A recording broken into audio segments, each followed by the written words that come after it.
Good afternoon and welcome back to the Information Command Center. We had quite a packed morning with Jesse Leos and then followed by Carlton Coates Cyril. And now I'm back with you, Lisa Joseph. We'll be having discussions with the Director of the Correctional Facility, Borderley, and Mr. Hilary Herman. We'll be speaking with him. We do know that there has been some unrest at the Borderley Correctional Facility with COVID-19 at the center of that, and of course, several other issues surrounding that. We'll also be speaking with the Commissioner of Police, Mr. Monchery. We'll be hearing from him the assistance that they provide in the Borderley Correctional Facility and their own challenges as well as successes and measures that they put in place where COVID-19 is concerned. So we want to inform you first, though, that a sitting of the House that has been scheduled for Tuesday, February 9th, 2021. We know that we are under a state of emergency, and so for 7 days in the initial phases, and that the government now must go to Parliament, and that is going to happen come next Tuesday. And there will be papers to be laid by the Honorable Prime Minister, as well as the Minister for Commerce, as well as the Minister for Tourism. There are two motions that will be discussed, and the first motion would be that Parliament approves the declaration of a state of emergency that was published in the Gazette on the 3rd of February 2021 as statutory instrument number 27 of 2021, containing a declaration that a public emergency has arisen as a result of the occurrence of the COVID-19, an infectious disease commonly known, rather coronavirus, but known as COVID-19, for a further period of 90 days. And that's commencing on the 11th day of February 2021 and ending on the 16th day of May 2021. An extension there of the state of emergency for 90 days. Commencing the 11th of February, so the Parliament will be debating this. Another resolution for Parliament, another motion for Parliament to discuss come Tuesday would be that the Parliament, by affirmative resolution, approves the draft value added tax, the VAT amendments of Schedule 3 order, and that is going to exempt imports of personal items, food, clothing, toys, and other household consumables contained in barrels for the period 1st February 2021 to March 31st, 2021. There's also one bill, and that is the COVID-19 Prevention and Control Amendment. Tuesday's sitting is scheduled to begin at 10 a.m., and of course the Senate will follow that come Wednesday, the 10th of February at 10 a.m., and in keeping with the protocols established by the authorities for the management of the coronavirus, and with the view to ensuring that there are established protocols, members of the public will not be allowed in the chamber gallery during the sittings. And you can rather view the proceedings on the National Television Network, NTN. We will be very happy to provide you with that service right here. And so you'll be able to watch us via television, as well as the Government of St. Lucia Facebook page and YouTube channel. And thank you so much, Roger, for that. Thank you so much. And of course, we want to encourage you to observe all protocols when it comes to what we can do as individuals in combating COVID-19. Although I am in a very large studio all alone, I am still wearing my mask to drive home that point. And as you see, Roger has just brought me some hand sanitizer so that we can make sure that we keep our hands as clean as possible during this time.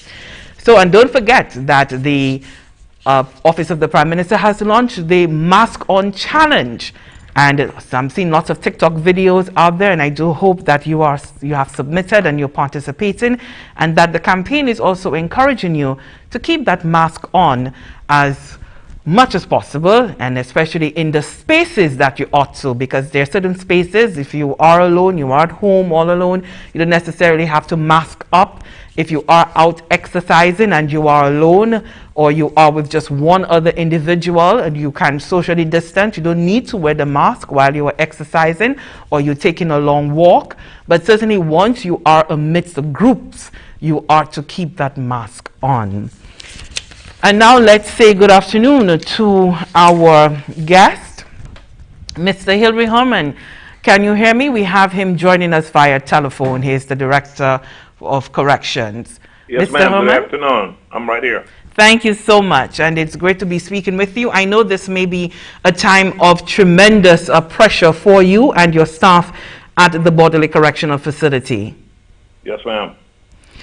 Mr. Herman, we want to just well, let's start where at this point we know that the unrest there amongst the prisoners came to some form of a head, and there had to have been response by police officers, enforcement coming in, and shots fired.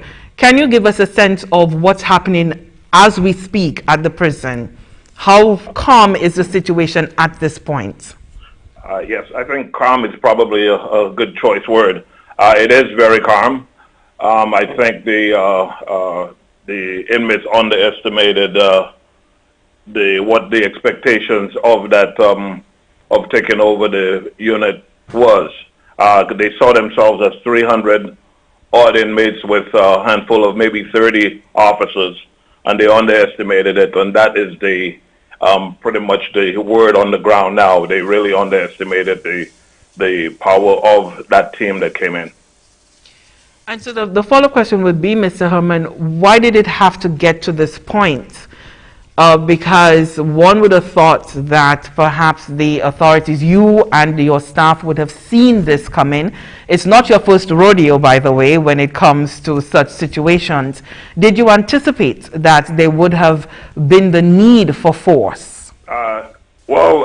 It escalated. This was 3 days in the making, and we had attempted to negotiate and talk to them, try to meet most of their needs, keeping in mind that COVID-19 was not very high on the list. It was not what they were pushing. That was an afterthought. It was an opportunity they saw during the COVID era to put out their grievances. The majority of the complaints or the items they wanted to negotiate on was the length of time on remand. And we saw it coming over the 2-3 days. But it actually escalated. One of the issues they saw was that during this COVID time, the officers that took the COVID test were out on quarantine. So we had a much reduced staff on the facility, and that gave them the energy, the upper hand that they thought that they could make their demands, and the demands would go through. So as it escalated, then we had to get to a point where we had to push back. Okay, let's deal with all of the COVID-19 concerns first, and then we'll get to some of the surrounding issues as well. The prisoners, via their post, they were claiming that they had absolutely no sort of sensitization, if you will, within the prison, whether it be from visiting health practitioners or members of your staff, where COVID-19 is concerned. Did the administration not provide the necessary information first to the prison population? Keep in mind, Lisa, we've been working this for a year, since March of last year. So it would be practically impossible to have worked this and kept COVID-19 out of the prison for 1 year and not inform the inmates. So that is just way out there. Okay, inmates were provided with what they complained about was the masks they were given. The masks were manufactured in the tailor shop. It was cloth. They were not. Some of them said they couldn't breathe with it, and what they wanted was the disposable mask.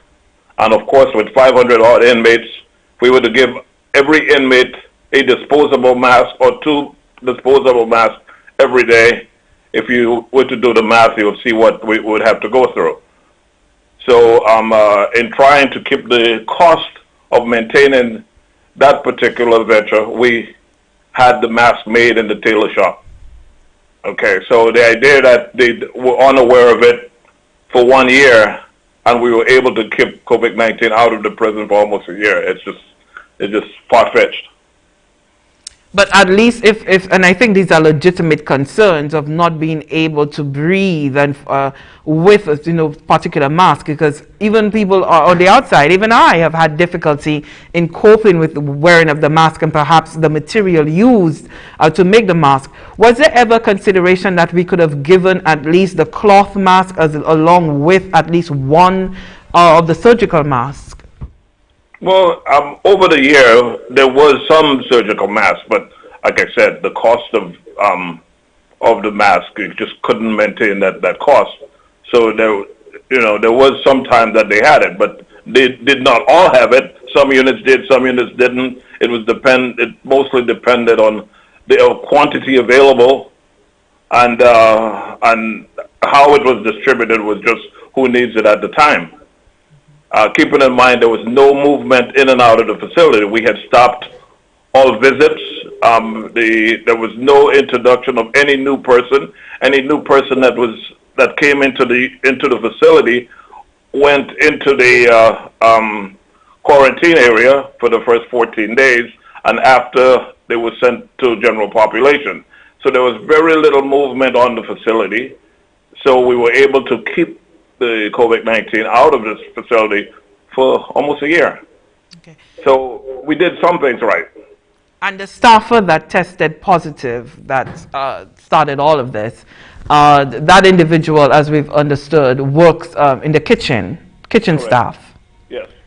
And so congratulations on being able to have kept it, because you have to be commended for that, for keeping COVID-19 at bay for all of this time. So that does say something about the protocols that you had in place. So explain to us what happens when an employee shows up at the gates or come through the doors. Well, as you would imagine, the COVID-19, the cases had increased island-wide.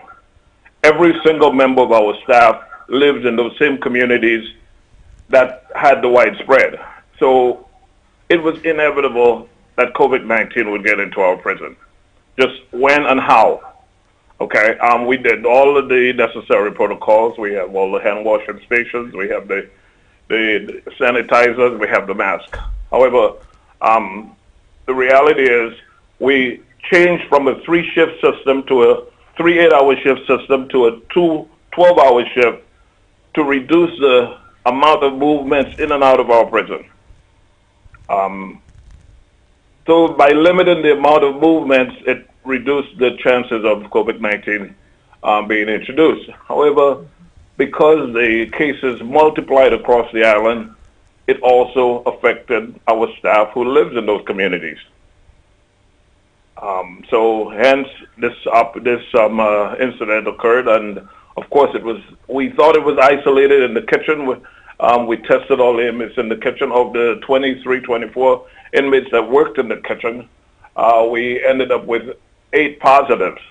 So all of the positives are inmates working in the kitchen. I'm sorry? All of the positives are inmates working in the kitchen. That is correct, yes. Yes. Of the 24 that worked in the kitchen, 8 returned positive. So these 8 individuals, you've tested their cellmates as well? Yes, because that was part of the contact tracing. After they were positive, Ministry of Health did come in and tested the unit that those inmates lived in. So they were only in one unit? Were they all in one unit? Yes, or there was all inmates that the employed lives in one unit. But there was some that came out of another unit. So when the Ministry of Health came in, they tested 2 units, which we're awaiting those results right now. Okay, so which would have meant that there was contact, cross contact happening amongst the inmates. So the numbers then that were tested, Can you give us an indication? Of the numbers, I think it's Between the somewhere two around units? 80, Between the two 82, units. somewhere in that range. I'm sorry, can you repeat? I'm sorry? Can you repeat that? Yes, I think it is somewhere around 82 in that range that was tested last Saturday Okay. or Saturday before last. All right. So the inmates dissatisfied with the mask that they have. So what about the issue pertaining to hand sanitizing? Okay. I must tell you, since then we've met their needs. They all have been issued a disposable mask and have all been issued gel sanitizer. Whether we could continue to supply the disposable mask is left to be seen. We're making every effort to try to do so, but right now we do not have enough that we would be able to supply 2 or 3 masks per day per inmate. Are you depending solely on your own resources for you to be able to purchase masks, or central government providing that, perhaps seeking assistance from other agencies? Well, our resources is central government resources. There's no bodily resources. The current mask that we have was sent to us by Ministry of Health. But at least they now have these physical things that they can use to Yes. protect themselves. Yes. Let's look at the numbers, because the concerns really came out of the remand population. Is that correct? Yes, because COVID-19 was not the problem. If you go back so and review, COVID-19 was really the sort of current and very emotive issue that they could have used to highlight what their real concern is? that is absolutely correct. Yes, it was a great opportunity. We were vulnerable. We had less staff on compound. It was an opportunity to just create chaos with less staff on compound. So the issue then, or are we understanding it, we in the public, are we understanding it to be correct, that the main issue is the overcrowding, and that has to do with the lengthy, if you want, wait for cases to be heard? Correct. So I indicated earlier that this is not your first rodeo, and certainly Yes. not in St. Lucia. You've been there before. Yes, ma'am. So, Ms. Herman, are you at all surprised that we are still in this predicament? And why are we still in this predicament? Well, I must tell you, it's not us. It's a regional problem. It's a regional problem. It's the court. But I must tell you, during this COVID time, we've actually had more court cases heard by a Zoom than if and whenever we had in-person court. For the last year of 2020, when we did Zoom courts, we did in excess of, let me get the number, of 1,488 cases was heard by a Zoom, which was more than we've done in 10 years, in any 1 year. So the inmates are getting it in court, but still, even through that, there's lots of adjournments. How many remand prisoners do we have? Currently, we have 121 a total of 357, but 121 in the lower court, in the magistrate's court, and the remainder in the Supreme Court. And all of these individuals are housed in the same units? Help us understand. We have 2 remand units, and you'll hear them referred to as Bravo and Charlie. They're 150 beddage. And what you saw during the insurrection or riot was 300 odd inmates in the rec yard. What they did was they breached the fence between the 2 units, so the 2 units combined, and that's what created the problem for us, because the officers, we had 3 officers there, they were outmanned, and and that's why they were able to take advantage of the situation. How much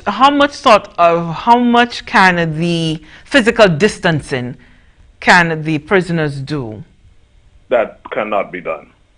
I don't know of any prison that can obey or follow the 6 foot, 8 foot physical distancing. I know of no prison that can do that. So, and so now, which leads to the one sort of concluding that they are legitimate in their fears, they expressed fears about contracting COVID-19. That's why the success of us for the year has been to keep it out of the prison. If it's in the prison, it is quite a challenge. And if you just look at some of our regional partners, and we have been in contact with them, we try to learn from their experiences. Look at Barbados, look at Trinidad, look at Belize, look at Suriname, some of the major issues they've had, Jamaica, Guyana. They have all had major issues. And only because you cannot enforce the physical distances as the system gets into the prison. Are you having conversations with the minister with responsibility? Absolutely, daily. Are we working towards a solution at all? Well, the solution is to minimize the amount of cases that we have, and it's hand sanitizer, wearing the mask. That we're doing all of the recommended protocols as recommended by Ministry of Health. However, there are limitations. Yes, absolutely. One can understand that.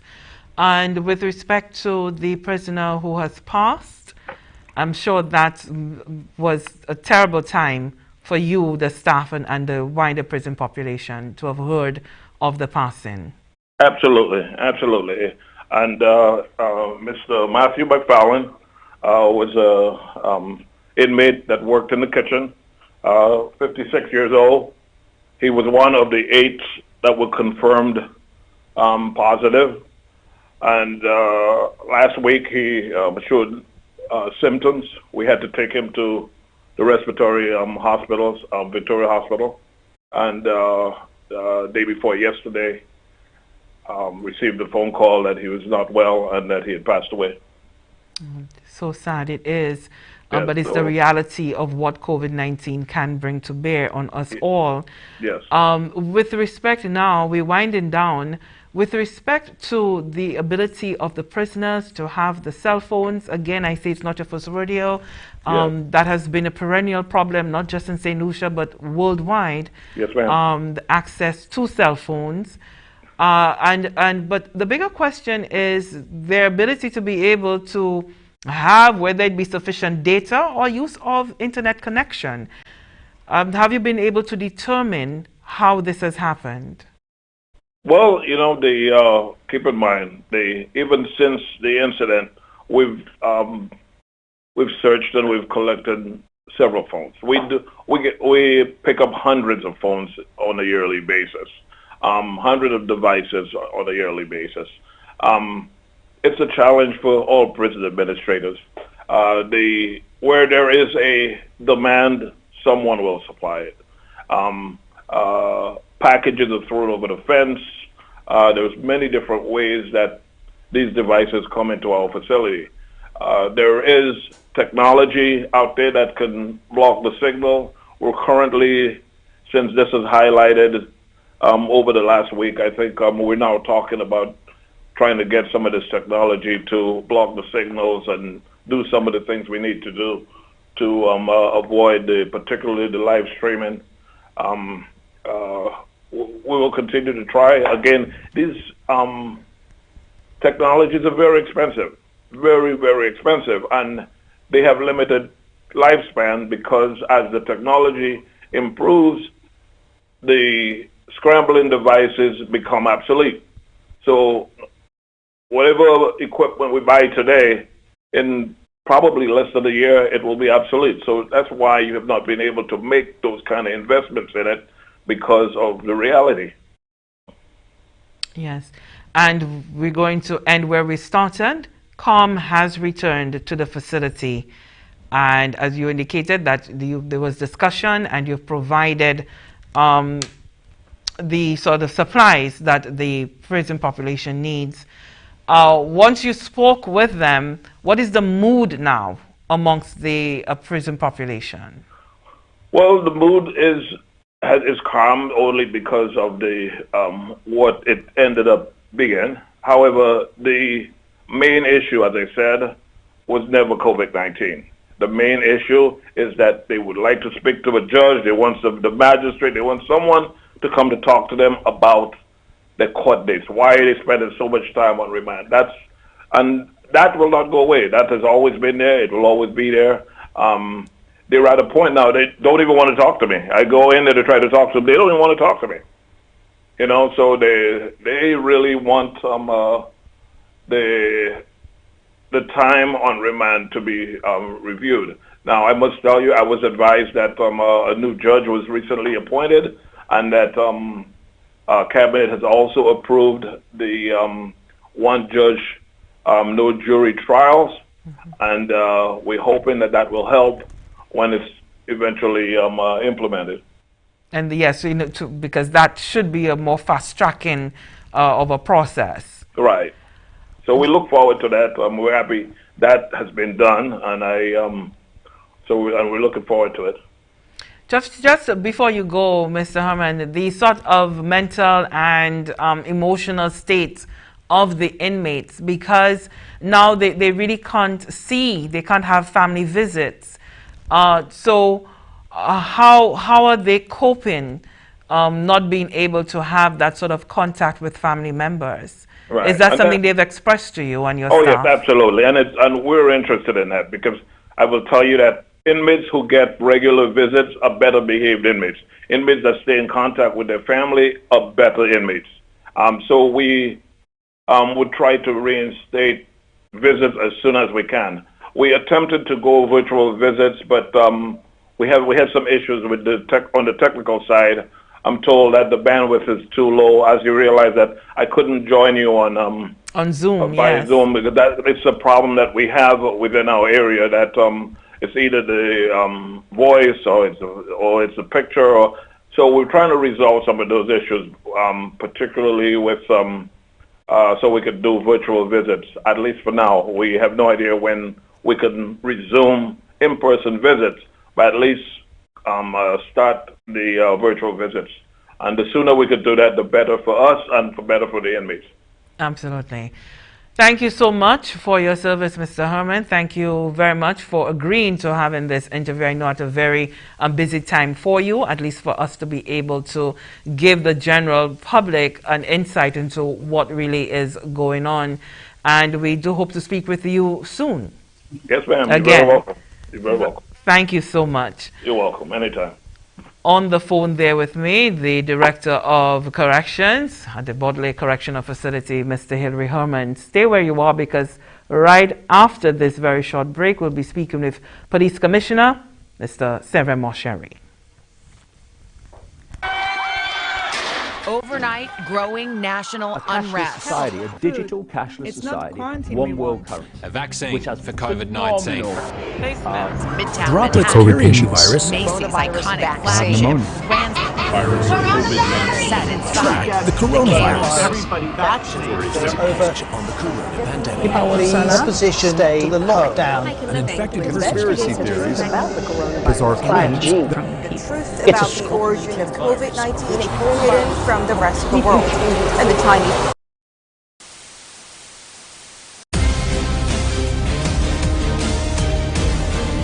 In this constantly changing environment, resulting in sensory overload, cut through the noise and tune in to the National Television Network, the official source of information, all facts. And welcome back. And we now are being joined by the Police Commissioner, Mr. Severin Monchery. Are you with me, sir?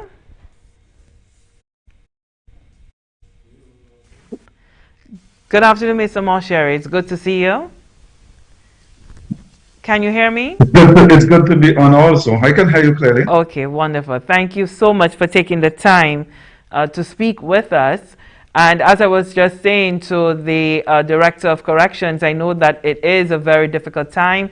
I know that it's a time of pressure for all of us, but more so for those of you involved in law enforcement. And I just want to say, first off, thank you so much for the service of your men and women and, of course, yourself. Thanks kindly. Yes. Mr. Monchery, let's start with, we are in the state of emergency. And we know that we have it for the 7 days initially. And I just, at the top of the show, indicated that come Tuesday in the House of Parliament, there will be a motion for the extension of that for a 90-day period. How did the police force prepare itself for the state of emergency, being able to ensure that there is adherence? Okay, before we even go to that, Lisa, let me just deal with one issue as it relates to the bodily situation.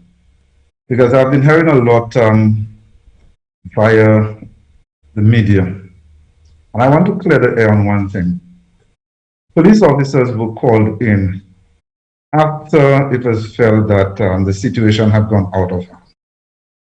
And by that time, we had seen all of the weapons that were being displayed and the threats that were being made. So the police officers used whatever force they felt necessary. During that time, a few of my officers got burnt because some liquid or some chemical was thrown on them. I must commend the police officers for doing a fantastic job.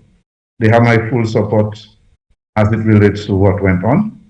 And we'll continue to do what we have to do when called upon to do it. I just wanted to mention that. Thanks.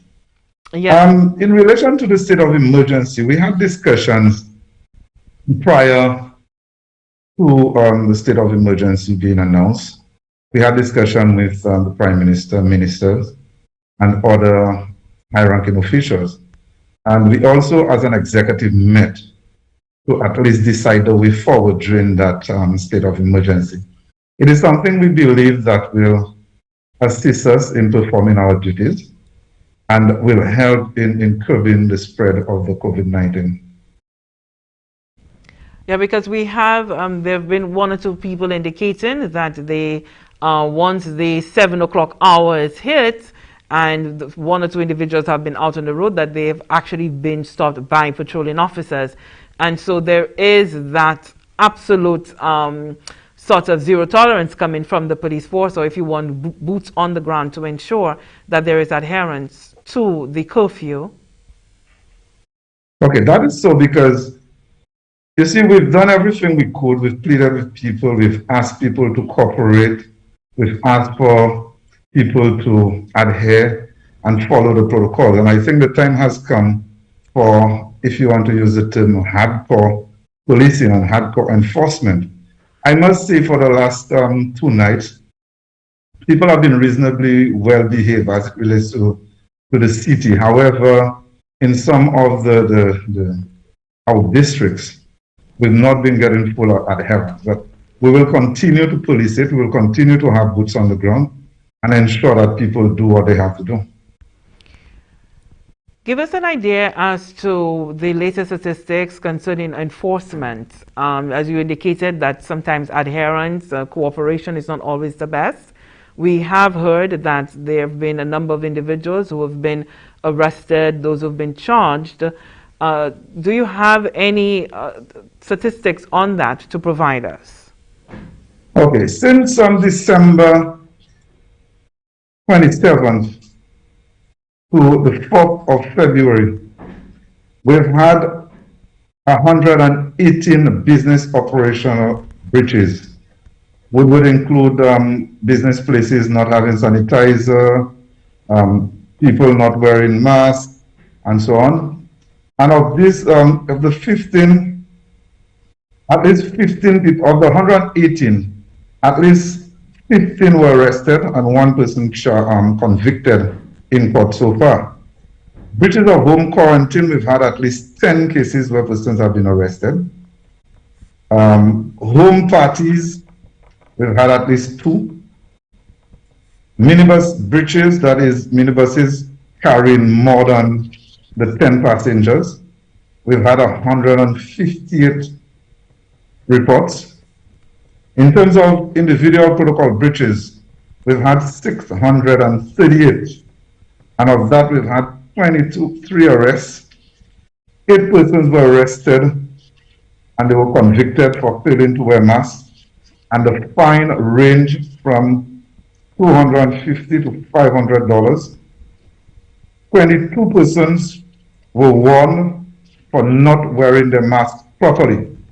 Some people wear their mask under the chin or under the nose. The mask must cover both your nose and your mouth. In terms of mascot breaches, we've had 13 breaches, which include football and cricket matches. We also had hotel breaches. We've had 11. Bars with no liquor license. We've had about 6 people arrested and charged. And bars with expired license, we've had about 2 people arrested and charged. So that's a total of what we've had so far in terms of breaches since the 27th of January. We continue to ask members of the public to cooperate. We do not always want to use the long arm of the law. What we prefer is cooperation. And we've said it before, we are all in this thing together. It is not about the police against the public. It is not about us against them. If all of us come together and play our part, then we, the police, will not have to use those stringent measures. But if people are not going to cooperate, if people are not going to follow the protocols, we are going to use the law and enforce it fully. I mean, we went in the beginning, we started by handing out masks to people who did not have. We warned people, we spoke to them. So I think the time has come for full enforcement, and that is what we'll continue to do. And I know the successes that you've been able to have, if you want to refer to it as that, but being able to make a dent and sort of halt the breaches that are occurring. The wardens or the protocol wardens, I believe they're now called peace officers, if I'm not mistaken.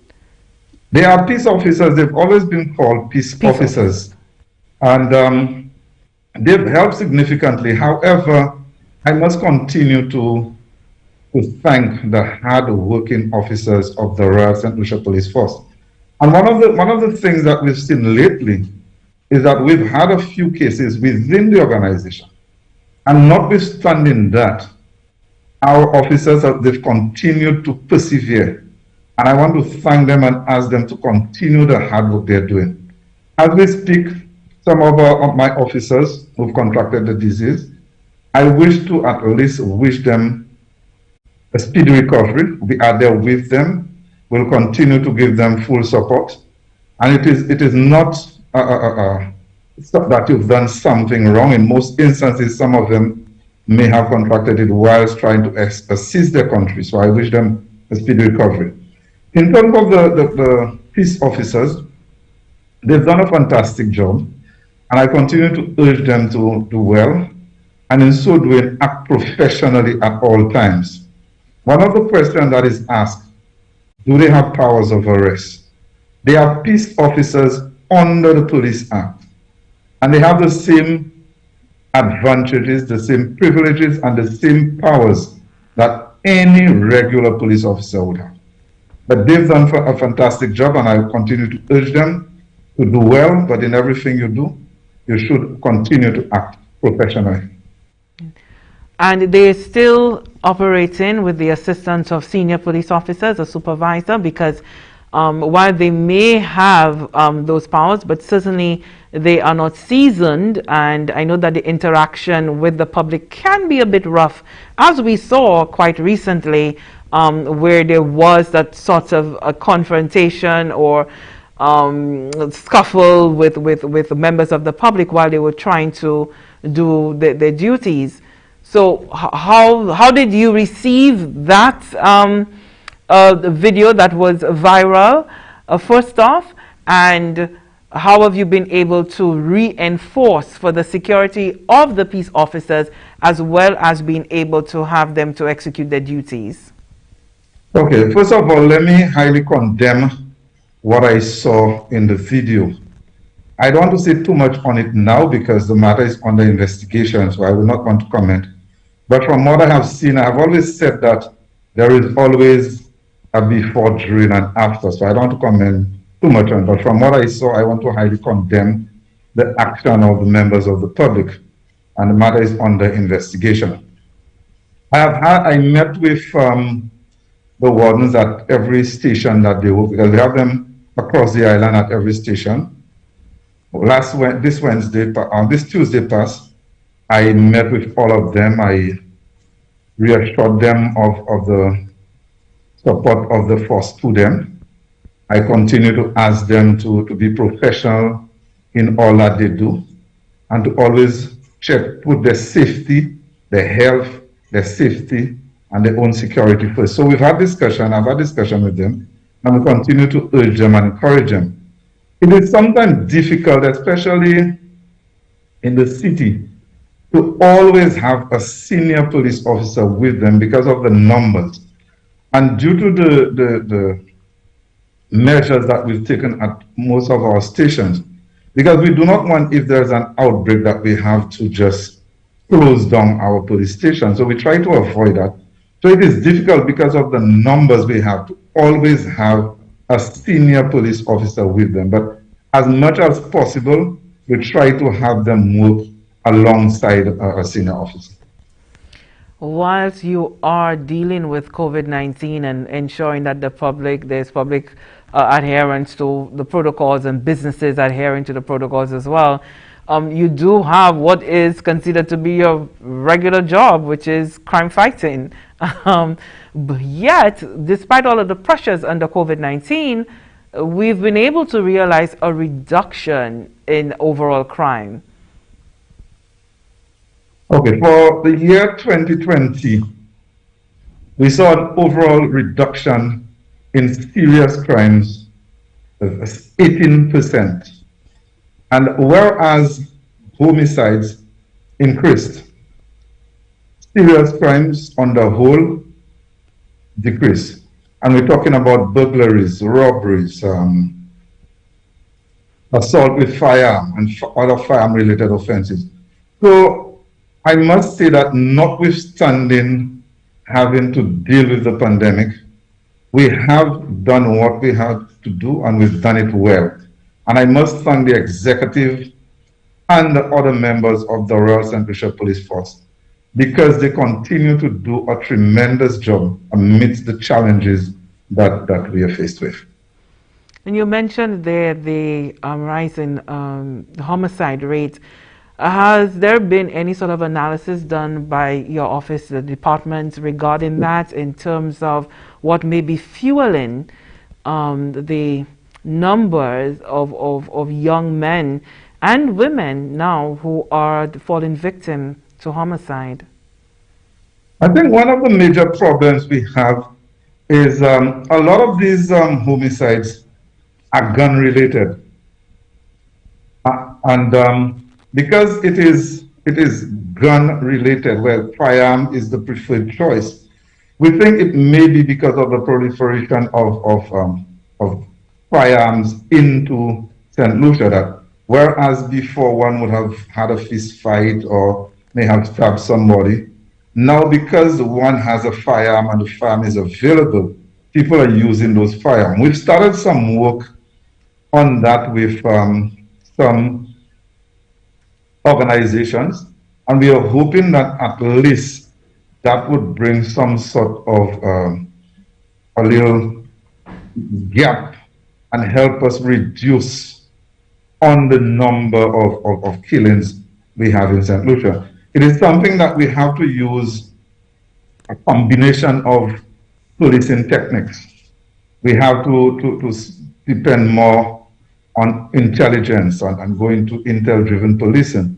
We have to look at community policing, and community policing in the true sense of community policing, not community relations, where we work together with various groups, various communities, to really do an analysis, a true analysis of the community and come up with alternative solutions to help people move away from the gun and the organized groups that we have in St. Lucia.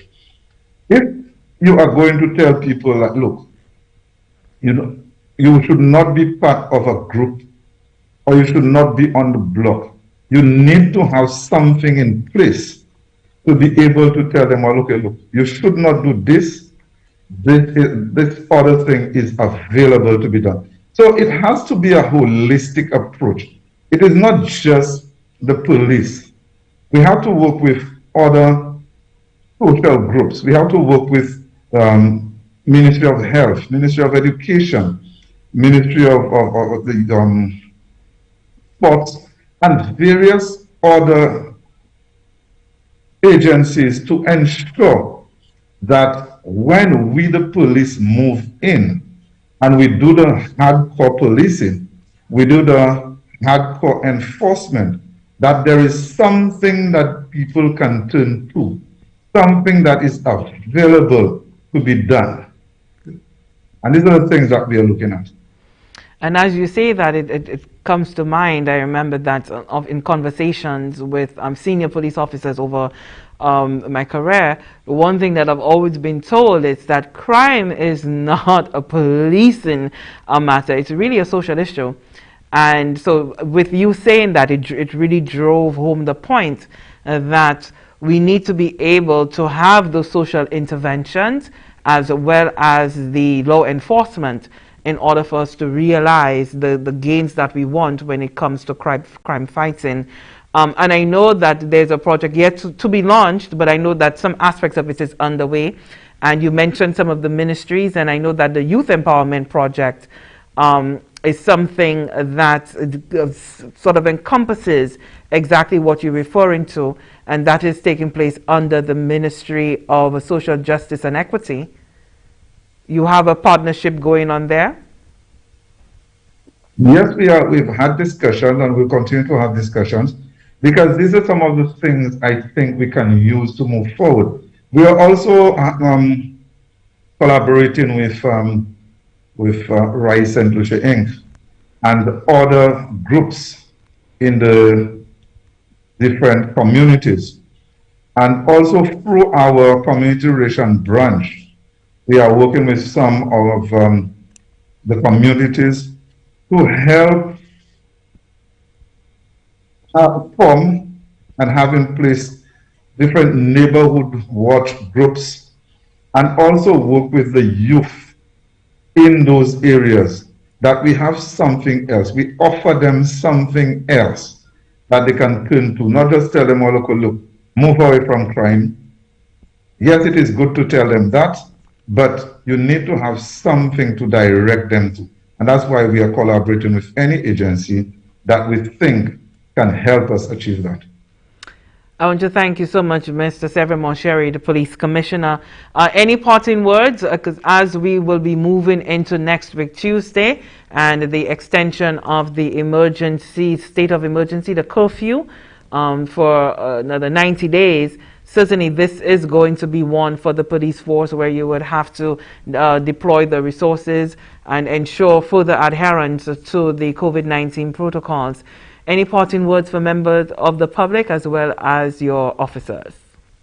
Okay, first of all, I want to take the opportunity to thank my executive and the rank and file of the Royal St. Lucia Police Force for the job that they've done so far. Without all of us coming together, it could not have been done. And as we move forward, it will become more challenging. And we need to continue to do what we are doing and to improve on that. To members of the public, I say, we are all in this together. It is not for any one agency to push forward. It is for all of us. Even if the police were to do everything within their power to ensure that there is enforcement, if members of the public do not do what they have to do and do not assist the police, we cannot achieve anything. So I urge members of the public to follow the protocols. The longer we stay away from those protocols, or more we avoid and fail to follow those protocols, is the longer we may find ourselves in the situation that we are.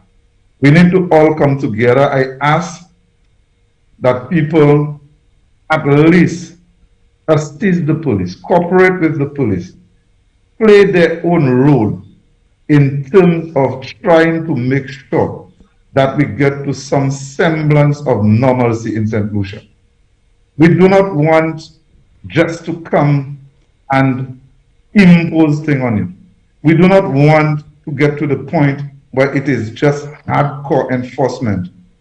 But if that is what we have to do, then we have no other choice to do that. This thing is not, it has no friend, it has no enemy, it has no relative. It has no respect for anyone. And our own actions will decide our destiny. Thank you. Thank you so much there, Commissioner of Police, Mr. Severin Monchery. Very well said. And I just want to reinforce what the Commissioner has said to you, that indeed that is the only way that we can get our St. Lucia back. It is the only way that we can get out and do the things that we love and see our loved ones and our friends. Remember where we were before. We had some degree of normalcy, although, you know, we still had to follow protocols, but we were able to move around. We were able to go to work and be able to do a little hustle somewhere to get something moving. But all of that is for naught. If we're not following the protocols, if we're not adhering to the measures, if we're not taking that personal responsibility, then we will not have back the St. Lucia that we love so much, our lives. We want to be able to do those things. And so in order for us to have it, simply all you need to do is ensure that you first do your part. And if we all act in that manner, we will be seeing a vast difference. Just, you know, within weeks, we can have this thing under control if we all simply play our part. Let me invite you to join the gang. The gang is back. For those of you who are ardent viewers of NTN, we'll be having Jesse Leos, Carlton Coke Cyril, and myself will be here tomorrow. That is Saturday from 10 a.m. and we'll be having the weekend wrap-up. So we'll be looking at all of those issues that has confronted us for the week. We'll be speaking about some of the successes of the week as well, and then we'll be looking forward at events that will be happening come next week. So don't forget to join me. And we also, one of the components is that we will be welcoming your participation. So anything that you may need clarified, information that you thought you would have missed out on, or if you just want to be able to express your opinions yourself, that's okay. You can give us a call here. That's happening all tomorrow morning at 10 o'clock, Saturday mornings with the gang at NTN. I am Melissa Joseph. Until then, goodbye.